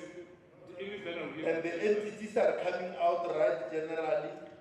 Honorable Shoka, can you allow Honorable Pal to finish his speech? He must not quote me. Can you be in order, Honorable? He must not quote me and demean me. If you quote me, he must quote me. Can you sit down, Honorable No, but Shoka? you must also call him to order. Honorable Pala, Honorable Shoka. Honorable Pala is busy with his speech. So there is no way we can determine No, he is debating. When a member is debating, there is no way we can say you can determine No, I'm not saying you must debate or determine. You must call him to order. You must For what? For what? Honorable Shoka. Honorable Shoka. Sit down. You must call him to order. Sit down, Honorable Shoka. No, you must call him to order. It's not order. With public entities, the department is doing well. We've found a clean audit in the Limpopo Gambling Board. The Limpopo Tourism Agency is closer to getting a clean audit. The ones that are still troublesome are this one called the Leader, whose report came now on Tuesday. That is a demonstration also. And another one, I'm sure is called GAAL, Gateway Airports Authority Limited, whose report also came on Tuesday. Those are the ones that are the worst performing public entities of the provincial government.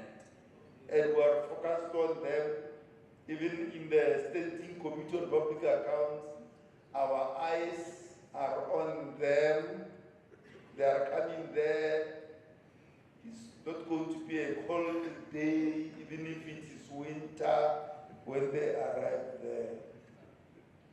So we hope that the improvement will go. Risima has been doing very well also in LIDA, and getting a clean audit, but it's a subsidiary, it's a bit smaller.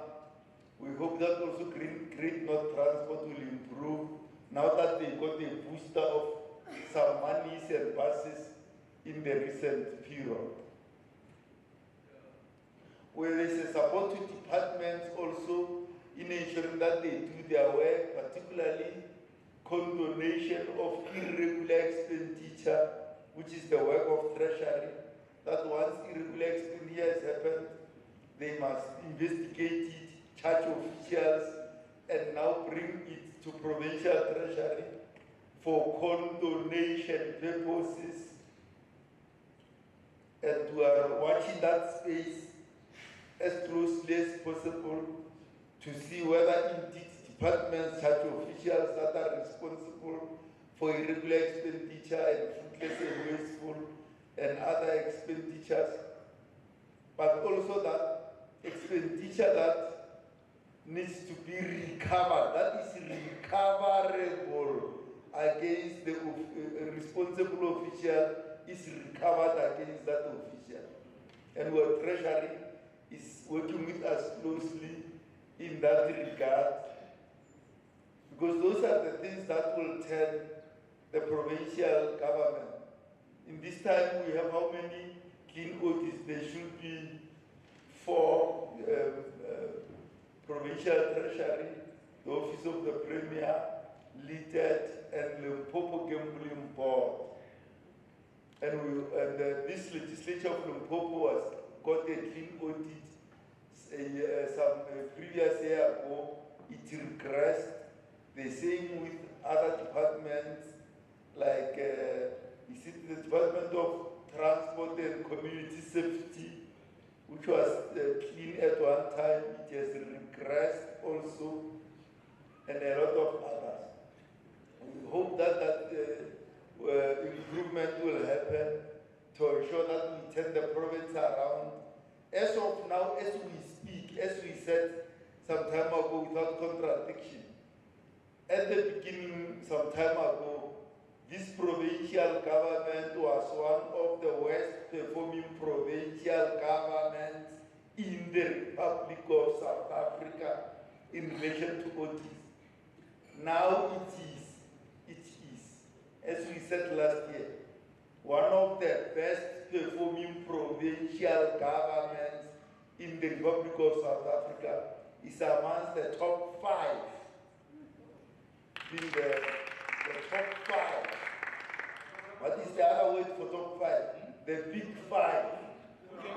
With the Western Cape in number 1, followed by Gauteng, then KwaZulu-Natal, and then Eastern Cape, then we come in. At the bottom, the people we left, who we were with, Honorable Scott will tell you a decade ago are still there. That is the Northwest and the Free State. Those 2 are the worst performing provincial governments in the Republic of South Africa. You change a premier, you get another one, or you don't. You change the gender of the premier, or you don't. It remains the same. They remain the worst performing provincial governments in the Republic of South Africa. And we hope the Treasury, the work that they are doing, as Honorable Slamlela and Honorable Khanyan have said, will turn the ship around, and we will continue to retain our position amongst the top 5 as one of the best performing provincial governments in the Republic of South Africa. Thanks very much, Honorable.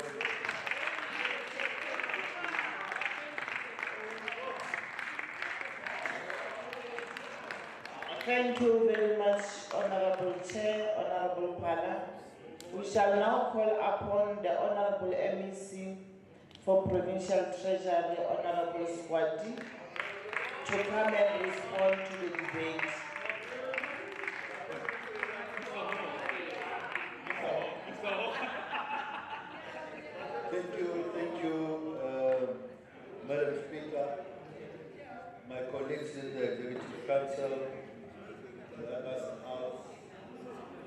hasten to point out that in some of those areas, particularly in terms of municipal support, where we are told that by now we should have at least moved further in terms of capacitating the department, but not only in that area, but also in other areas. We had been delayed by the organized labor that has taken us to the bargaining chamber, requesting that we should lower the requirements in terms of the positions that have been advertised. And unfortunately, those positions are not determined by us, but by the public service and administration, who then decides as to who and at what level should we fill those vacant posts. And we are hoping that we should be able to deal with that and ultimately be able to fill most of those vacant posts. Yes, the issue of conditional grant spending is one of those thorny issues that we needed to overcome, which has been with us for many, many years. And we are hoping that ultimately we are able to find a solution towards that. Madam Speaker, part of what has been a stumbling block in terms of conditional grant spending is not the conditions that are set by these conditional grants, but by the preparation that we make as various departments in terms of the MTEF period. And we have by now found a solution in terms of streamlining, but also forward planning to make sure that by the time we come to the beginning of the financial year, all departments are ready in terms of project preparation, so that we do not wait until towards the end of the financial year and we start implementing those projects. And we believe that if we are able to do such and stick to that, to those frameworks, we should be able to ultimately make sure that all departments are able to play. And I can cite an example of a COGSTA in terms of women's settlement, and where most of the time we wait for the financial year to start when we started procuring service providers, and at that time we have not yet communicated with most of those municipalities so that they are able to provide beneficiaries. And by the time they start looking for beneficiaries, but also providing the sites where they are supposed to be taking over, the financial year is coming to an end. We have not spent those allocated funds. And that is why we are saying that we need to find a way of streamlining our cooperation with municipalities, so that as we plan, we also support those municipalities to start those processes, particularly because we know our spending or our financial cycle is in terms of MTEF. We know how much we are going to be getting in the next 2 financial years when we get our. So there is no need for us to wait for those financial years to arrive. We should be able to say by now we already have got the information in terms of those beneficiaries in those municipalities, but also sites are being prepared in terms of your bulk infrastructure and so on. So that by the time we are supposed to start, we are ready. But now I can tell you that with the beneficiaries, we are still awaiting beneficiaries from municipalities when we are supposed to be concluding our infrastructure. Now there are no sites, there are no beneficiaries, and hence most of our funds are actually being surrendered. So we have actually come to that conclusion that there is no way that we shouldn't be ready in the next financial year to make sure that we do not leave any rent that is actually surrendered. So we believe that we have got at least a solution towards that particular challenge. The use of consultants, especially consultants in municipalities, has also been a thorny issue. But also, it's not as if it's insurmountable, because we know that the challenge is because when people start preparing their financial reports, or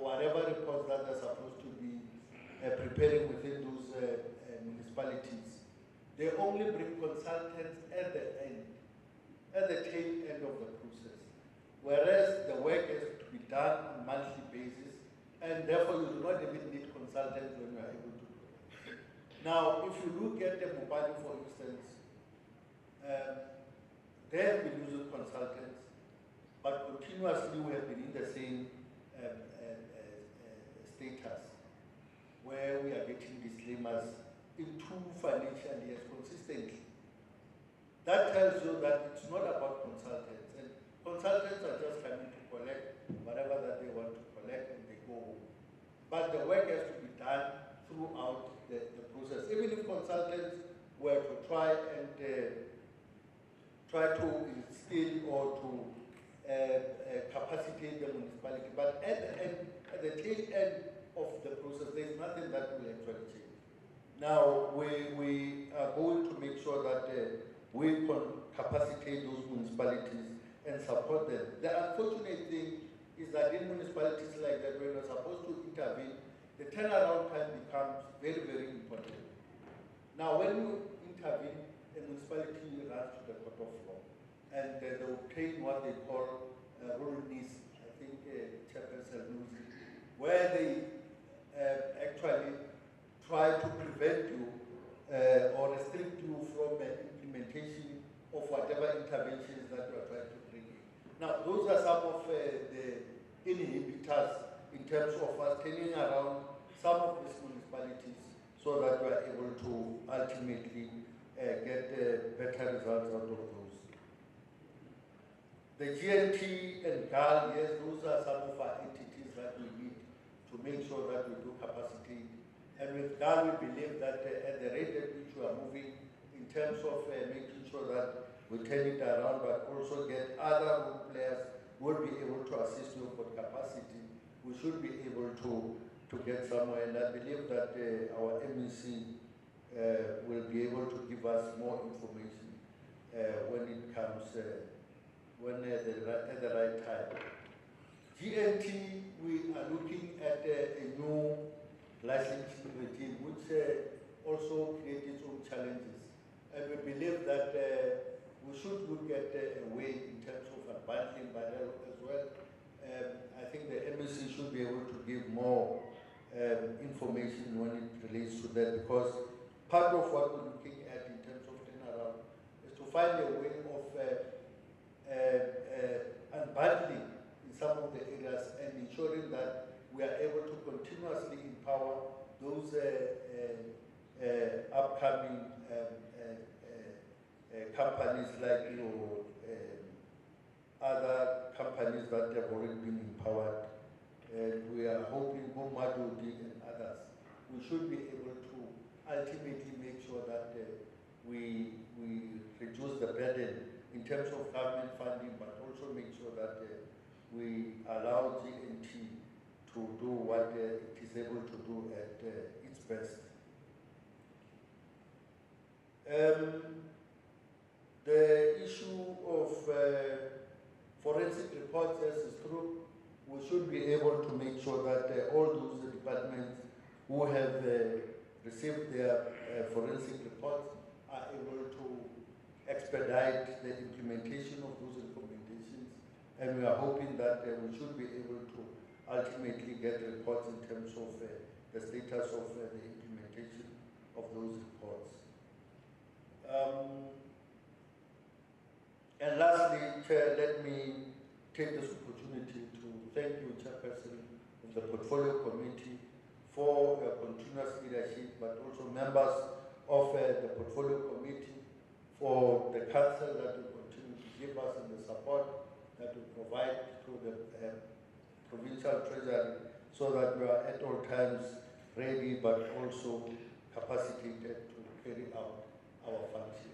I thank you very much.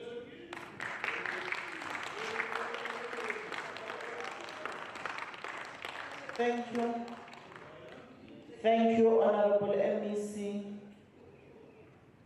Honorable members, maybe before we proceed to item 8, thank you very much.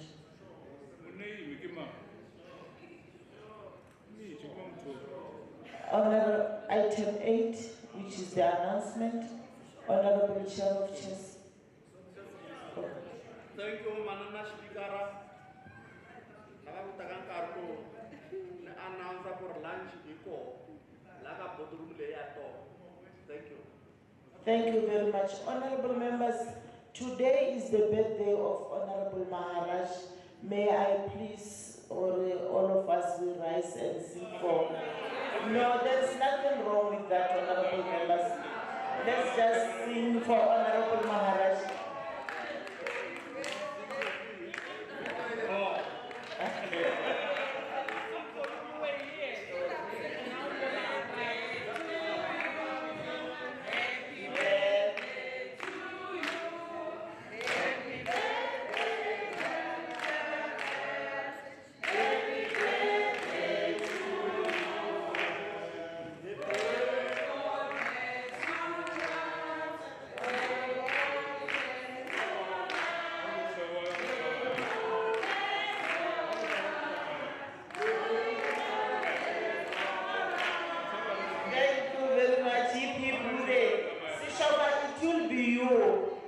Next time.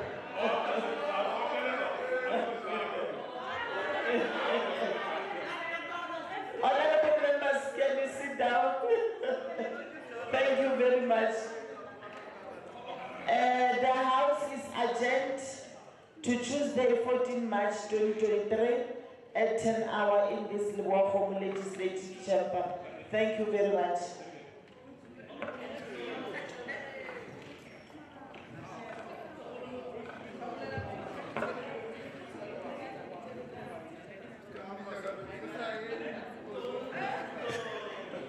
The Honorable the Speaker.